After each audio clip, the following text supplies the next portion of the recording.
Swanandi madam, नाही काय नाही.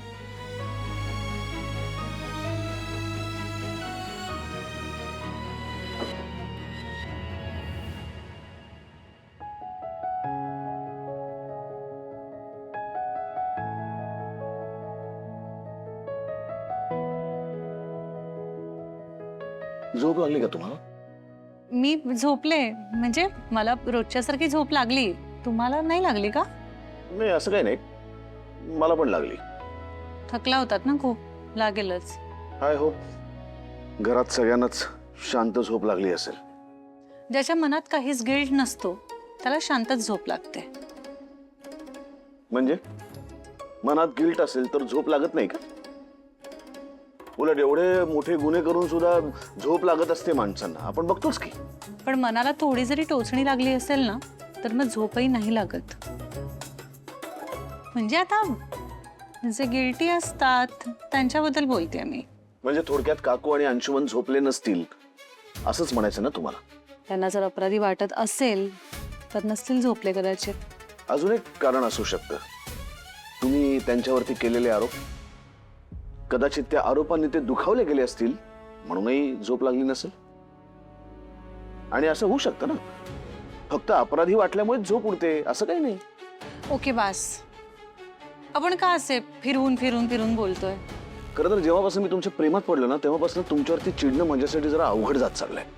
अरे बापरे, पण असं नको व्हायला. म्हणजे आपण ज्या माणसावर प्रेम करतो त्याच्यावर आपल्याला हक्काने चिडता पण आलं पाहिजे. तुम्ही चिडलायत ना माझ्यावर? अगदीच तसं नाही, पण हो दुखावला गेलोय, हर्ट झालोय. तुम्हाला एवढं वाईट वाटलं असेल तर खरंच सॉरी. स्वानंदी मॅडम प्लीज मला सॉरी म्हणू नका. काकू माझ्यापेक्षाही जास्त हर्ट झाली असेल.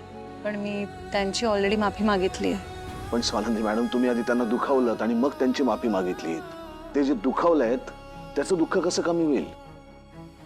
आणि जरी तुम्ही सॉरी म्हणालात तरी तुमचं तिच्याविषयीचं मत नाही ना बदललं.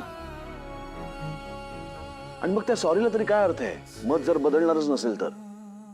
नाही खोटं बोलणार मी, पण हो माझं मत बदललेलं नाहीये. याचंच वाईट वाटतंय. स्वानंदी मॅडम काकू अशी नाहीये. तुमचा आरोप आहे ना तो खूप गंभीर आहे. तुम्ही जर तुमचं मत बदललं नाहीत ना तर ते तुमच्या वागण्या बोलण्यात डोकवत राहणार. हो राजवाडे, पण आता काकूंच्या भावना जपायच्यात म्हणून मी माझ्या सत्सद विवेक बुद्धीला टाळं नाही लावू शकत.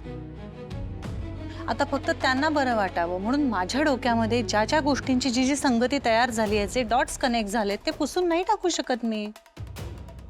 मला अजूनही असंच वाटतंय की आजींच्या किडनॅपिंगच्या मागे काकूंचा हात 100% आहे. मला वाटलं होतं त्या अंगठीवरून मी हे सिद्ध करू शकेन, पण नाही. त्या खूपच स्मार्ट आहेत, नाही सिद्ध करू शकले मी.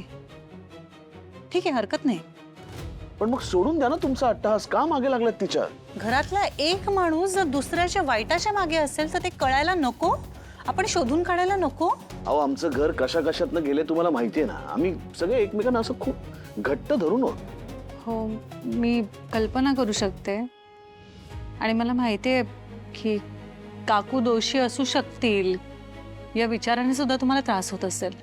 पण नाही नाही, फक्त तेवढं नाहीये. माझ्या कुटुंबातली माझी प्रेमाची माणसं जेव्हा एकमेकांवरती आरोप करतात ना तेव्हा सगळ्यात जास्त त्रास होतो मला. मान्य आहे मला, पण सत्य शेवटी कटूच असतं ना. पण प्रत्येक कटू गोष्ट ही सत्य नसते स्वानंदी मॅडम.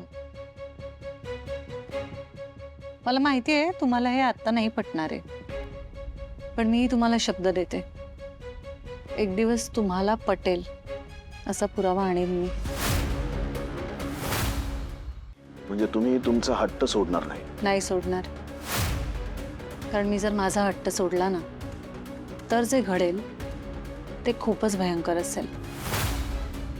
राजवाडे, आज आजींचं वय पाहता कदाचित काहीतरी असं होऊ शकतं त्यांच्या तब्येतीच्या बाबतीत ज्याच्यावर आपला कंट्रोल नसेल, पण कुणीतरी त्यांच्या बाबतीत काहीतरी मुद्दामून करत असेल तर त्या गोष्टीचा पत्ता लागायलाच हवा. आणि माझी खात्री आहे त्याच्या मागे कोणीतरी आहे, आणि कोणीतरी म्हणजे तुम्हाला जे योग्य वाटतं ते तुम्ही करा, पण जर तुम्ही पुरावा आणू शकला नाहीत तर काकू या कुटुंबाचा अत्यंत महत्वाचा भाग आहे हे तुम्हाला मान्य करावं लागेल. चला येतो मी. एक मिनिट. म्हणजे आपलं भांडण मिटलं ना? आपण भांडत होतो? हा, म्हणजे जो काही वाद घालत होतो तो मिटलाय ना? हो मिटलाय.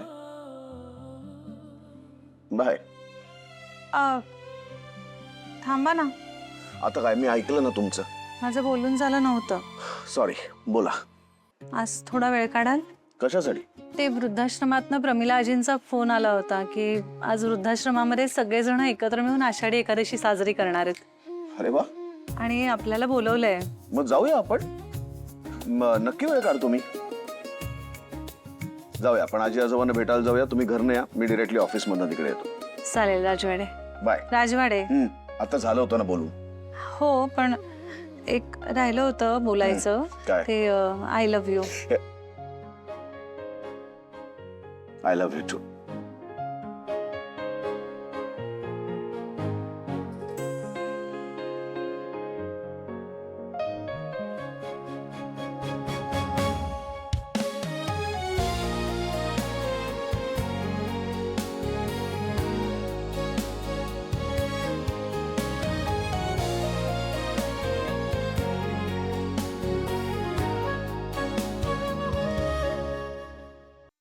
कुंडली कवरधारी विठ्ठल श्री ज्ञानदेव पंढरीनाथ भगवान की माऊली ज्ञानेश्वर महाराज की जगद्गुरु संत तुकाराम महाराज की जय.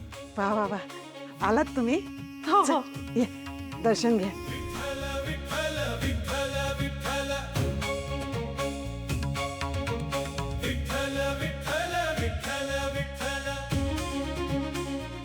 काय ग, समर सरांना यायला जमणार नाहीये का? ऍक्च्युली मी सांगितलंय त्यांना आणि ते हो म्हणालेत. नक्की ना?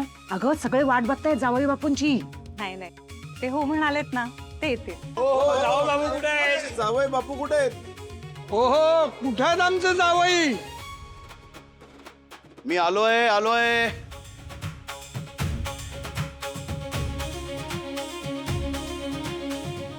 नमस्ते.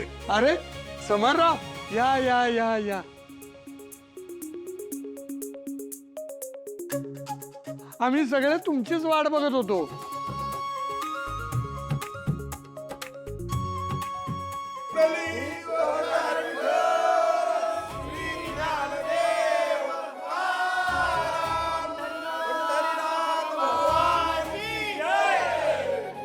आषाढी एकादशीच्या खूप खूप शुभेच्छा.